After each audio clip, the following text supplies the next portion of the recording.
Faith Danielle Hedgepeth tinha 19 anos e carregava uma combinação rara de ambição, generosidade e energia. Nascida em uma pequena comunidade da Carolina do Norte, ela conquistou uma bolsa integral para estudar em uma das universidades mais prestigiadas do estado e sonhava em usar sua formação para ajudar crianças de sua cidade natal. Cercada por amigos e conhecida pelo sorriso constante, Faith parecia estar apenas começando a construir a vida que desejava.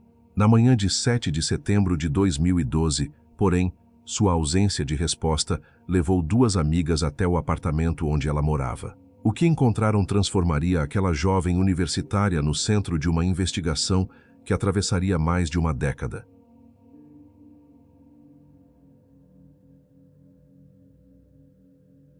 Na manhã de 7 de setembro de 2012, Karina Rosário precisava voltar ao apartamento que dividia com Faith Hedgepeth.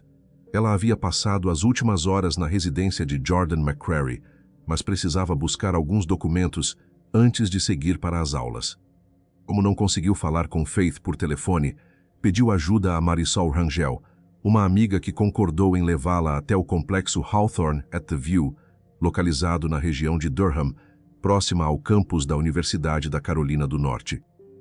Karina e Marisol chegaram pouco antes das 11 horas. O carro de Faith continuava estacionado no local, por isso as duas imaginaram que ela ainda estivesse dentro do apartamento, provavelmente dormindo depois da noite anterior. Ao entrarem, chamaram por Faith mais de uma vez, mas não ouviram resposta. Elas seguiram até o quarto, onde encontraram a jovem caída junto à cama, parcialmente despida, imóvel e cercada por sangue. O ambiente estava desorganizado e havia marcas de sangue no piso, nas paredes e na porta do armário. Karina ligou para o serviço de emergência por volta das 11h01. Durante a chamada, disse que sua amiga estava inconsciente e que havia sangue por toda parte. A atendente perguntou se Faith respirava e tentou orientá-la a fazer uma verificação, mas Karina demonstrou medo de tocar no corpo.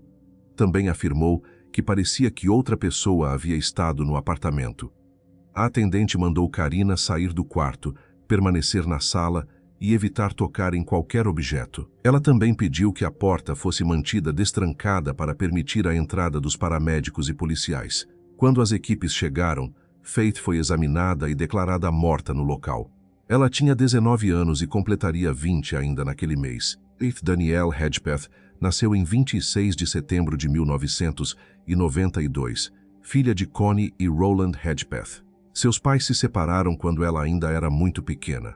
A partir daí, Faith foi criada principalmente pela mãe, com a participação constante de sua irmã mais velha, Rolanda. Ela também cresceu ao lado dos irmãos Chadwick e Caleb e manteve contato com o pai ao longo da vida. A família vivia na região de Hollister, uma pequena comunidade da Carolina do Norte ligada às terras tradicionais do povo Haliwa-Saponi. Faith fazia parte dessa comunidade indígena e participava de atividades tribais. Seus familiares diziam que ela demonstrava orgulho de suas origens e mantinha forte ligação com o lugar onde havia crescido. A religião também ocupava espaço importante em sua rotina. Na Mount Bethel Baptist Church, ela integrava o grupo de recepção e cantava no coral juvenil. Durante os anos escolares, Faith acumulou atividades acadêmicas e comunitárias. Participou do National Honor Society, do Project Seed da Universidade Duke, do Project Uplift, da Native American Student Association e do Youth Summit Committee. Também praticava cheerleading e era descrita por amigos como uma jovem sociável, sorridente e capaz de fazer amizade com facilidade. O desempenho acadêmico lhe garantiu uma bolsa integral Gates Millennium Scholarship para estudar na Universidade da Carolina do Norte em Chapel Hill. Faith escolheu biologia como área inicial e pretendia trabalhar com crianças, possivelmente como pediatra ou professora. Seu plano era concluir os estudos e retornar a Hollister para contribuir com sua comunidade. No campus, ela conheceu Karina Rosário durante o primeiro ano. As duas se tornaram amigas próximas, apesar das personalidades diferentes. Faith era expansiva, enquanto Karina era mais reservada. Faith também manteve contato com Alex, namorado da época do ensino médio, e se envolveu com o estudante Ty McNeil. Nenhuma dessas relações, naquele período, havia se transformado em um compromisso estável.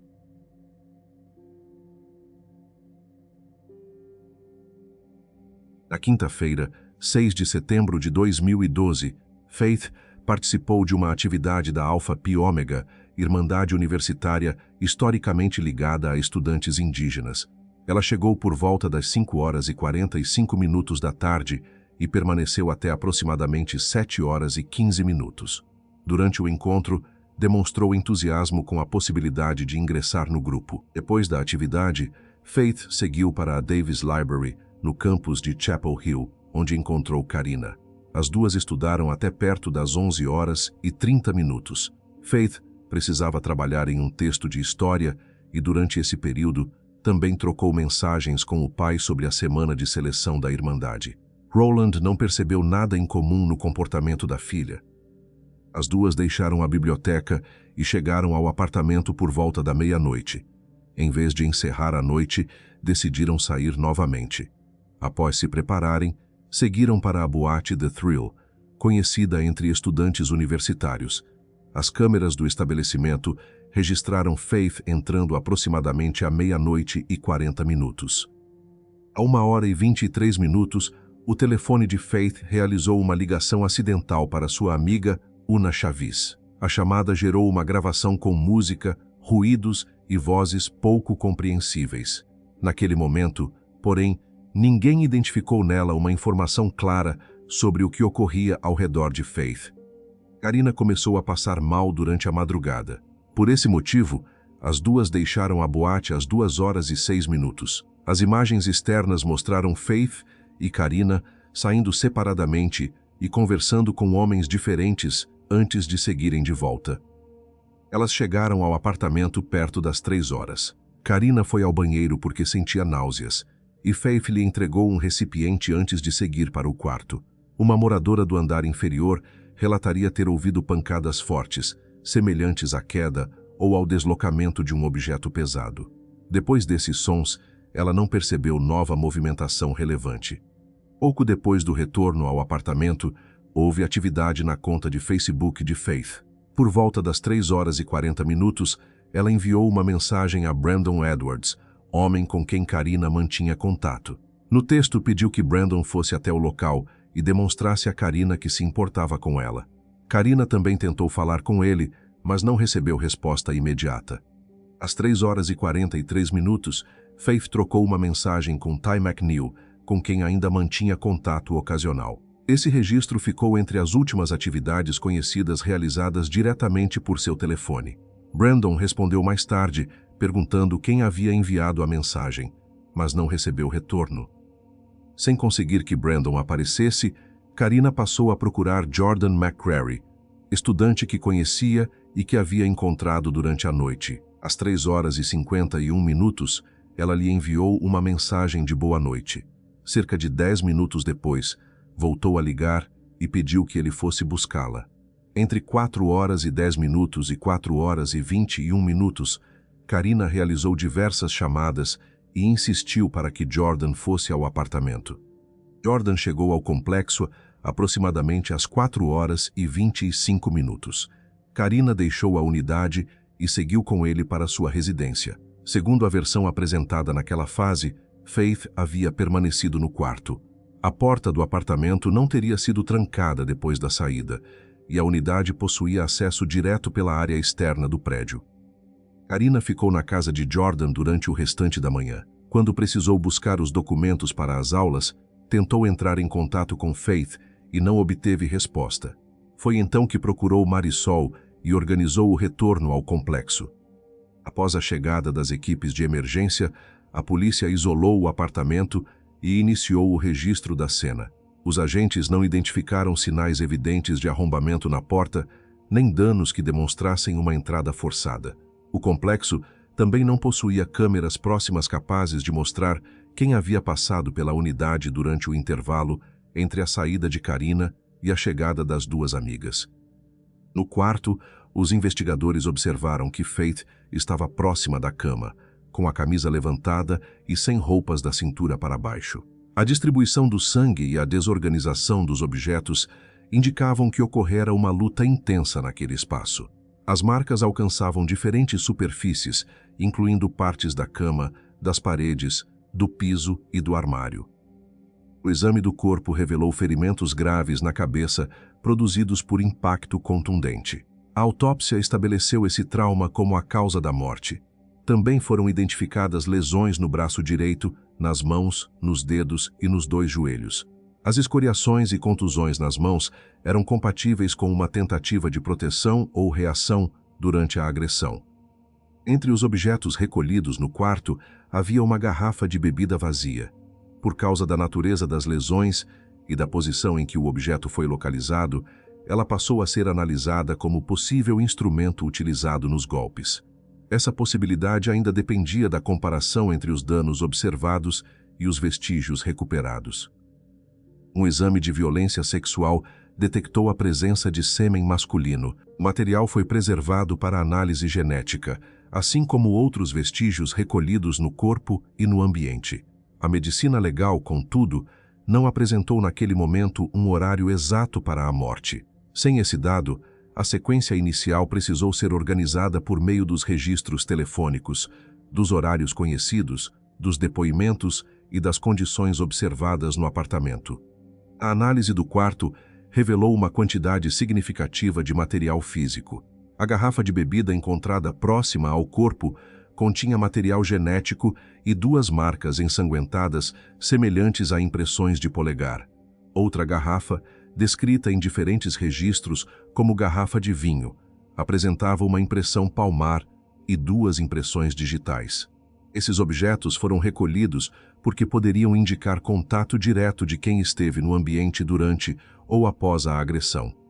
Os peritos também encontraram material genético masculino sob as unhas de Faith. Esse vestígio era compatível com a possibilidade de ela ter arranhado alguém enquanto tentava se defender. Amostras masculinas foram identificadas em outras partes do corpo, além do sêmen detectado no exame de violência sexual. A comparação laboratorial indicou que o material recolhido sob as unhas, no corpo e nas garrafas pertencia à mesma fonte masculina. Com esse conjunto, os investigadores conseguiram formar um perfil genético completo. O resultado foi inserido em bancos de dados criminais, mas nenhuma correspondência imediata apareceu. Isso significava que a pessoa ligada ao DNA não possuía, naquele momento, um perfil compatível disponível nos sistemas consultados. A polícia passou a depender de comparações individuais feitas com pessoas relacionadas à rotina de Faith e ao apartamento. Uma pequena quantidade de sangue também foi localizada perto da porta do banheiro. O vestígio poderia indicar que alguém passou pela área após ter contato com o sangue do quarto ou tentou limpar parte do corpo. A origem exata dessa marca não foi definida naquela fase. Mesmo com o volume de evidências biológicas, o principal obstáculo permanecia específico. Os laboratórios sabiam que as amostras pertenciam ao mesmo homem, mas ainda não sabiam seu nome. As impressões recolhidas também precisavam ser comparadas individualmente, pois não produziram uma identificação automática. Assim, cada novo nome levantado pela investigação exigia a coleta de DNA, impressões ou ambos antes que pudesse ser excluído.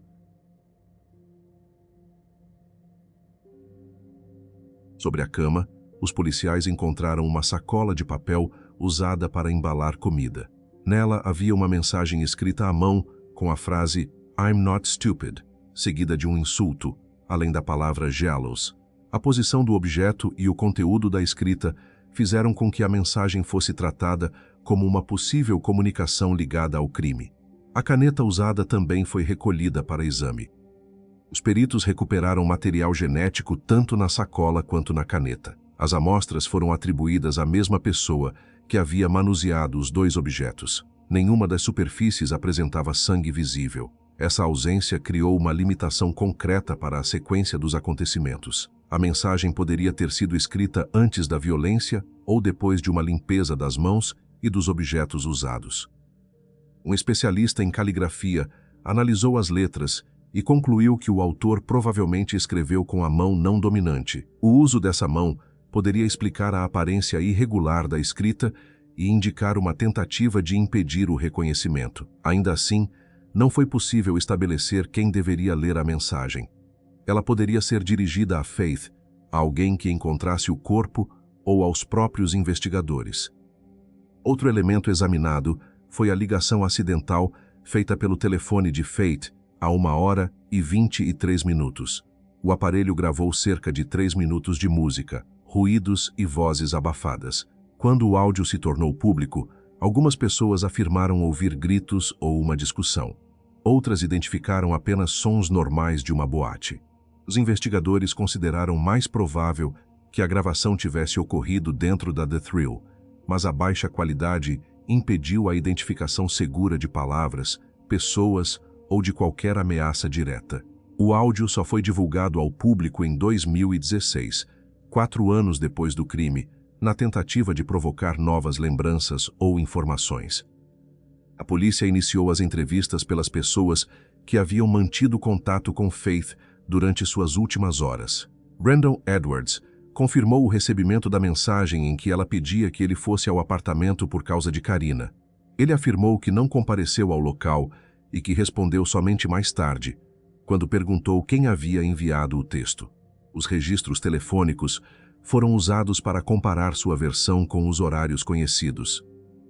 Ty McNeil também foi ouvido porque mantinha contato afetivo com Faith e havia recebido uma de suas últimas mensagens. Os investigadores verificaram o relacionamento, os encontros anteriores e sua localização durante a madrugada. Jordan McCrary relatou ter visto as duas jovens na boate e confirmou que buscou Karina no complexo por volta das 4h25. As imagens externas da The Thrill mostravam Faith e Karina conversando com homens diferentes na saída. A polícia procurou identificar essas pessoas e também entrevistou amigos, estudantes, moradores do complexo, colegas de trabalho e frequentadores do estabelecimento. Como Faith tinha uma vida social ativa e conhecia muitas pessoas, a quantidade de nomes examinados aumentou rapidamente. Ao longo dos anos, mais de 2.000 pessoas foram entrevistadas. Aproximadamente 200 forneceram amostras de DNA para comparação com o perfil masculino da cena. Nenhuma delas correspondeu ao material recolhido. Esse resultado eliminou diversas pessoas próximas, mas não revelou de onde vinha o perfil desconhecido. Em dezembro de 2012, o FBI passou a auxiliar a polícia de Chapel Hill.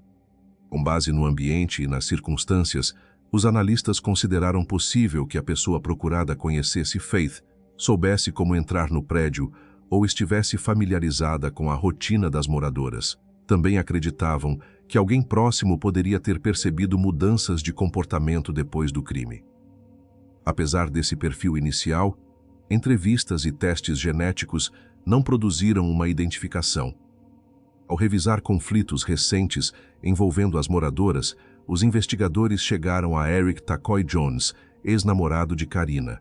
Durante parte do relacionamento, ele havia convivido com as duas jovens no apartamento. A relação terminou de forma conturbada, acompanhada por alegações de comportamento violento. Karina obteve uma ordem de proteção e Faith a acompanhou durante procedimentos relacionados ao pedido. Mesmo após a separação, Eric continuava morando em outra unidade do mesmo complexo. Pessoas próximas disseram que ele atribuía a Faith parte da responsabilidade pelo fim do relacionamento. Algumas testemunhas relataram que ele havia feito ameaças contra Karina e, principalmente, contra Faith, caso ela continuasse interferindo na reconciliação. Mensagens publicadas por Eric chamaram a atenção da polícia. Na noite anterior ao crime, ele pediu perdão pelo que estaria prestes a fazer. Dias depois, alterou a imagem de capa de seu perfil para uma oração na qual pedia perdão por pecados cometidos e por aqueles que ainda poderia cometer. As publicações foram examinadas junto com seus horários, contatos e deslocamentos. Eric também concedeu uma entrevista televisiva na qual descreveu Faith como uma pessoa doce e demonstrou surpresa com a morte. Essa postura contrastava com os relatos sobre ameaças anteriores. Por causa da proximidade física, do histórico com Karina e das publicações, ele se tornou um dos nomes mais examinados durante os primeiros anos. A polícia coletou uma amostra de seu DNA e a comparou com o perfil masculino recuperado no apartamento. O resultado não apresentou correspondência. Nenhuma prova física descrita no material o ligou diretamente à cena. Ainda assim, a divulgação das suspeitas fez com que seu nome permanecesse associado publicamente ao caso, mesmo sem acusação formal ou evidência comprovada de participação. Karina também teve sua versão examinada por ter sido a última pessoa conhecida a permanecer no apartamento com Faith. A ligação para o serviço de emergência recebeu atenção por alguns aspectos específicos. Durante os 8 minutos de conversa, ela não pronunciou o nome de Faith e não informou de imediato que Marisol estava ao seu lado. A atendente precisou perguntar mais de uma vez o próprio nome de Karina. Quando recebeu instruções para verificar se a amiga respirava, Karina demonstrou medo de tocar no corpo e executou os pedidos de maneira hesitante. Em certo momento, afirmou que parecia que outra pessoa havia estado no apartamento. Parte do público considerou essa observação precoce e incomum. Para a polícia, porém, uma reação de choque não poderia ser avaliada isoladamente como sinal de participação. A porta destrancada também passou a ser questionada. Karina dizia que Faith estava no quarto quando saiu com Jordan.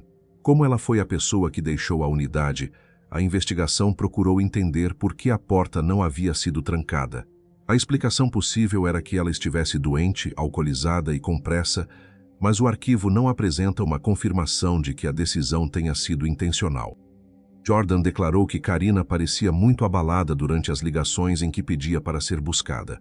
Em um relato posterior, afirmou ter observado uma pequena quantidade de sangue em um dos dedos dela quando entrou no carro. Segundo ele, Karina disse não saber de onde vinha aquela marca. Apesar das dúvidas levantadas publicamente, Karina forneceu informações, participou de entrevistas e foi considerada cooperativa pelos investigadores. Nenhuma acusação foi apresentada contra ela. Também não houve, naquela fase, uma conclusão policial que relacionasse a chamada, o sangue no dedo ou a porta destrancada a uma participação no crime. Com as comparações tradicionais sem resultado, o perfil genético masculino permaneceu como a principal ferramenta capaz de levar a investigação a uma identidade. O material era suficiente para excluir pessoas, mas não produzia um nome quando consultado nos bancos criminais disponíveis.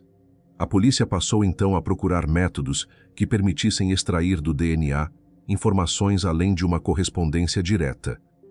O FBI elaborou uma avaliação comportamental a partir das condições do apartamento, dos vestígios e da ausência de entrada forçada. Os analistas consideraram possível que a pessoa procurada conhecesse Faith, soubesse como acessar o prédio ou tivesse alguma familiaridade com a rotina das moradoras.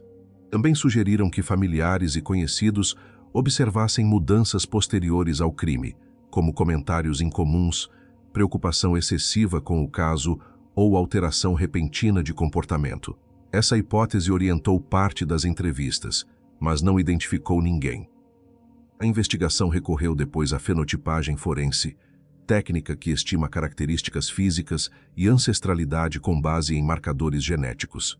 O resultado indicou que a fonte do DNA provavelmente era um homem com ancestralidade latina ou uma combinação de ancestralidade indígena e europeia. A análise também apontou alta probabilidade de cabelos pretos e produziu uma representação aproximada do rosto. O retrato não correspondia a uma fotografia nem deveria ser tratado como identificação exata. Em setembro de 2016, a imagem foi apresentada ao público para estimular novas lembranças. O anúncio aumentou o número de informações enviadas à polícia, mas nenhum suspeito foi revelado como resultado imediato. Nos 5 anos seguintes, a investigação continuou sem uma prisão pública. Os responsáveis pelo caso afirmavam em entrevistas que a identificação seria uma questão de tempo, embora não explicassem quais diligências estavam em andamento. O sigilo preservava detalhes que poderiam ser usados para confirmar uma futura informação, mas mantinha a família sem respostas sobre o autor e a motivação. A família criou a bolsa Faith Smiles para financiar os estudos de 2 jovens da comunidade por ano, enquanto uma recompensa de aproximadamente $40 mil permanecia disponível para informações que levassem a uma acusação. O avanço decisivo ocorreu quando os investigadores passaram a aplicar genealogia genética forense ao perfil recolhido no apartamento. Em vez de depender apenas de uma correspondência exata em bancos criminais, a técnica procurava parentes biológicos que compartilhassem partes do material. A partir dessas conexões, genealogistas reconstruíram uma linha familiar e reduziram gradualmente o grupo de homens que poderiam ter produzido o DNA. Durante essa apuração, familiares ligados à árvore identificada foram entrevistados e novas amostras foram coletadas. O processo conduziu a Miguel Henrique Salguero Olivares, que tinha 19 anos quando Faith morreu. O material disponível não indicava amizade, relacionamento ou contato conhecido entre os dois. Essa ausência contrariava o perfil inicial que apontava para alguém familiarizado com Faith ou com o complexo residencial. A polícia não apresentou, no anúncio da prisão, uma explicação pública para o encontro entre eles ou para a escolha daquele apartamento. Em agosto de 2021, Miguel foi preso por dirigir sob influência de álcool. A detenção permitiu a obtenção de uma amostra genética, posteriormente comparada aos vestígios do caso. Segundo a polícia, o resultado correspondeu ao DNA masculino recuperado no corpo de Faith, sob suas unhas e nos objetos examinados. A coincidência ligava uma única pessoa a diferentes pontos da cena e não apenas a um objeto isolado. Os investigadores também afirmaram ter associado uma impressão palmar de Miguel a uma marca preservada em uma das garrafas. A prisão relacionada à morte de Faith foi anunciada em 16 de setembro de 2021. Miguel compareceu ao tribunal no dia seguinte, acusado de homicídio em primeiro grau, e permaneceu preso sem direito à fiança. Em 20 de setembro, um grande júri formalizou a acusação. A promotoria informou posteriormente que não buscaria a pena de morte. Em novembro de 2024, novas acusações foram acrescentadas: invasão residencial em primeiro grau, estupro em primeiro grau e crime sexual em primeiro grau. O processo não registra pagamento de fiança, pois a libertação não foi autorizada. Também não descreve disputas paralelas por herança, seguro ou custódia. Nem apresenta declarações públicas relevantes feitas por Miguel durante a prisão preventiva. A reconstrução permanece parcial porque o julgamento ainda não ocorreu e o arquivo não apresenta uma versão final comprovada. Os registros indicam que Faith voltou da boate com Karina e permaneceu no apartamento depois que a colega saiu com Jordan. Não há confirmação de como o homem relacionado ao DNA chegou ao local. A porta estava destrancada e os investigadores não encontraram sinais de arrombamento, mas não foi estabelecido se ele entrou antes ou depois da saída de Karina.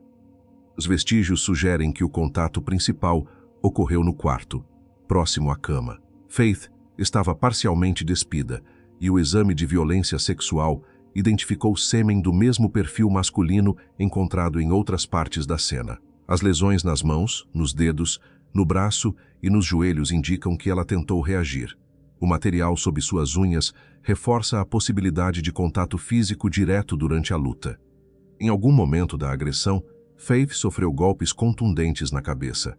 Uma garrafa vazia localizada no quarto foi considerada possível instrumento, embora o arquivo não apresente uma conclusão pericial definitiva sobre seu uso. O sangue espalhado pelo piso, pelas paredes, pela cama e pela porta do armário mostra que a violência se concentrou naquele ambiente e envolveu movimentos além de um único impacto. Depois da agressão, a pessoa responsável pode ter passado pela área do banheiro, onde foi localizada uma pequena marca de sangue. Essa mancha permite considerar uma tentativa de limpeza, mas não comprova que alguém tenha lavado as mãos ou removido vestígios. A mensagem escrita na sacola também não possui posição cronológica definida.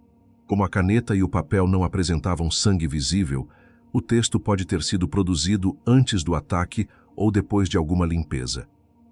A forma de saída não foi registrada por câmeras.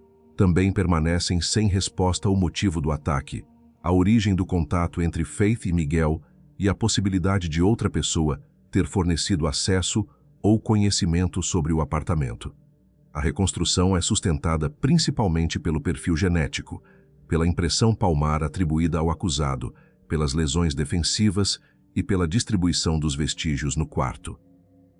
O arquivo não informa quando Miguel teria chegado, quanto tempo permaneceu no apartamento ou se levou algum objeto ao sair. Também não esclarece se a mensagem da sacola foi escrita por ele, pois o texto disponível apenas informa que material genético foi recuperado na caneta e no papel, sem apresentar ali uma identificação conclusiva. Após a acusação formal, os advogados de Miguel iniciaram uma série de contestações sobre a coleta e a interpretação das provas. Um dos pedidos buscou excluir materiais físicos, sob o argumento de que teriam sido obtidos sem causa provável suficiente.